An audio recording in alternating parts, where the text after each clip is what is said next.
Magandang oras mga kababayan, narito na ang pinaka-latest update natin sa magiging lagay ng ating panahon ngayong araw at sa susunod na 24 oras.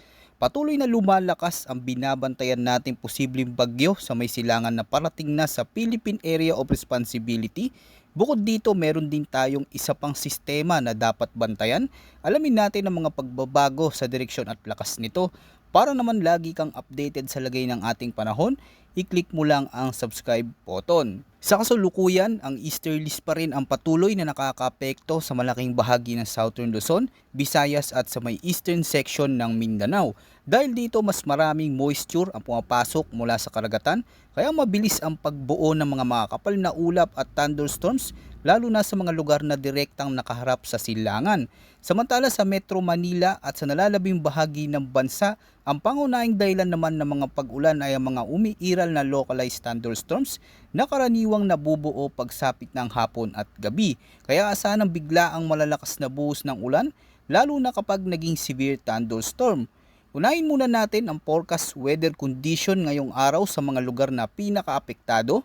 Para sa Calabarzon, Mimaropa, Bicol Region, buong Visayas, gayon din sa Dinagat Islands, Surigao del Norte, Surigao del Sur at sa may Davao Oriental, inaasahan ng partly cloudy to cloudy skies na may isolated rain showers o thunderstorms.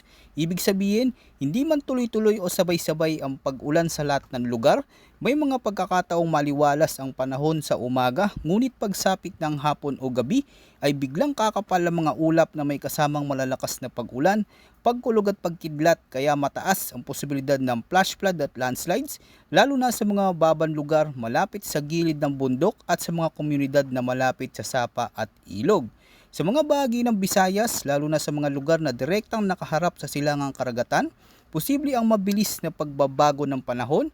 Maaring kalmado ang kalangitan sa loob ng ilang oras, pero dahil sa patuloy na pagpasok ng malumigmig na hangin mula sa Pasipiko, mabilis ding nabubuo ang mga thunderstorm cloud na maaring magdala ng malalakas na pag-ulan sa loob ng maikling oras.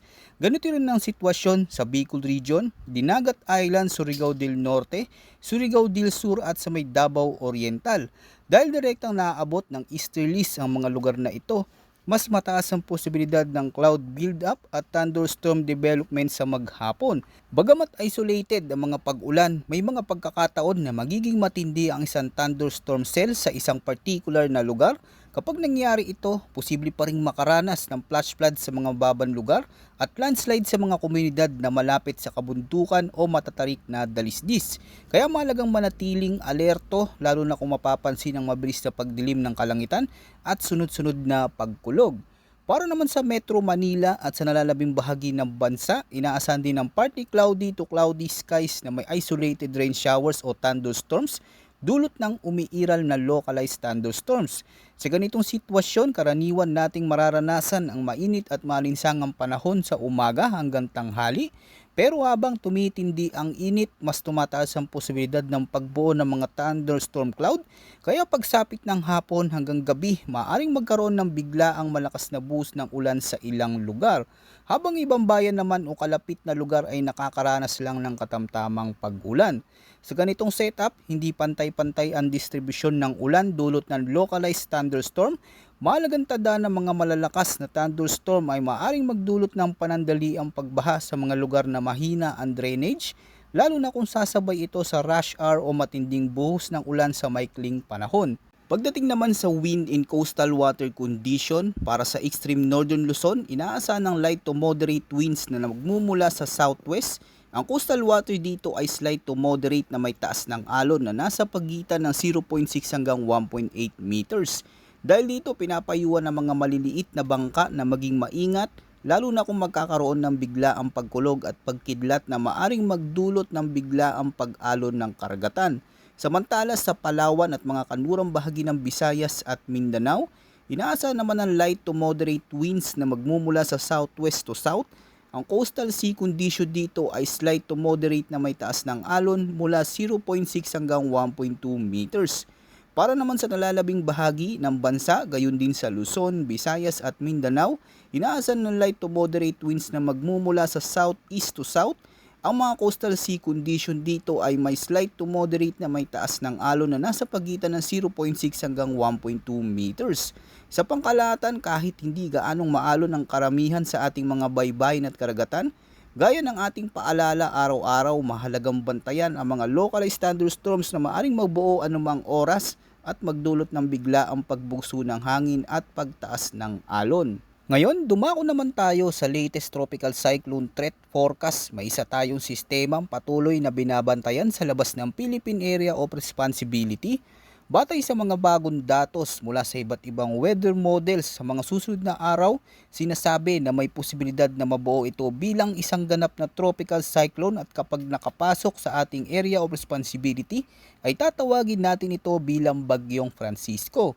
Sa ngayon, nakikita sa ilang model guidance na may potensyal ang sistemang ito na maging isang malakas na bagyo at posible pang umabot sa severe tropical storm o maging typhoon category habang kumikilos sa karagatan.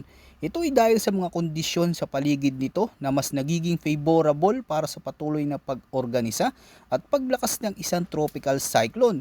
Pero may isang mahalagang detalye na lumalabas sa mga bagong forecast. Habang nananatili ang posibilidad ng paglakas ng sistema, mas marami ang weather models ang nagpapakita ng senaryong maaari itong mag-recurve o lumiko pa ilagang silangan habang papalapit sa Western Pacific. Meaning, mababawasan ang posibilidad ng direktang pagtama nito sa ating kalupaan. Pero mahalagang tandaan mga kababayan na long range forecast pa lamang ito. Ibig sabihin sa ganitong setup, marami pa ang maaaring magbago sa eksaktong ruta, bilis at lakas ng sistema habang hindi pa ito ganap na nabubuo. At kahit hindi direktang maglandfall sa bansa, posible pa rin itong maapektuhan ang lagay ng panahon, lalo na kung lalapit ito sa silangang bahagi ng PAR. Sa ganitong sitwasyon, maaaring makahila ang sistema ng mas maraming moisture mula sa karagatan na maaaring magpalakas ng mga pag-ulan sa ilang bahagi ng bansa.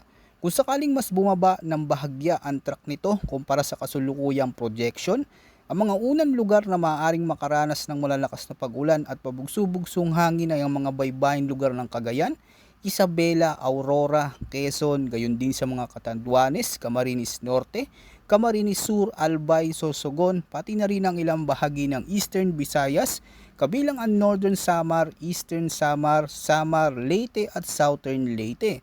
Bukod dito mga kababayan, may isa pa tayong posibleng bagyo na nakikitang maaring sumunod pagkatapos ng sistemang ito. Sa ngayon, mas kalat-kalat pa ang forecast para sa pangalawang potensyal na bagyo. May ilang modelo na nagpapakita maaari itong lumapit o tumama sa lupa, habang ang iba naman ay nagpapakitang maaari rin itong lumiko, pahilaga at hindi direktang makaapekto sa bansa. Dahil dito, mahalagang patuloy nating bantayan hindi lamang ang posibleng bagyong Francisco kundi maging ang mga susunod pang sistemang maaaring mabuo. Tandaan na habang lumalakad ang forecast period, mas mataas din ang posibilidad ng pagbabago sa track at intensity ng bagyo na parating. Habang dumarami ang datos sa mga darating na araw, mas nagiging malinaw kung alin sa mga forecast scenario ang mas malamang na mangyari. Patuloy nating bantayan ang bawat galaw ng mga sistemang ito at pinakabagong weather updates dito sa ating channel. Maraming salamat sa patuloy na pagtutok mga kababayan at tulad ng lagi nating paalala, manatiling handa, manatiling ligtas at mag-ingat po tayong lahat.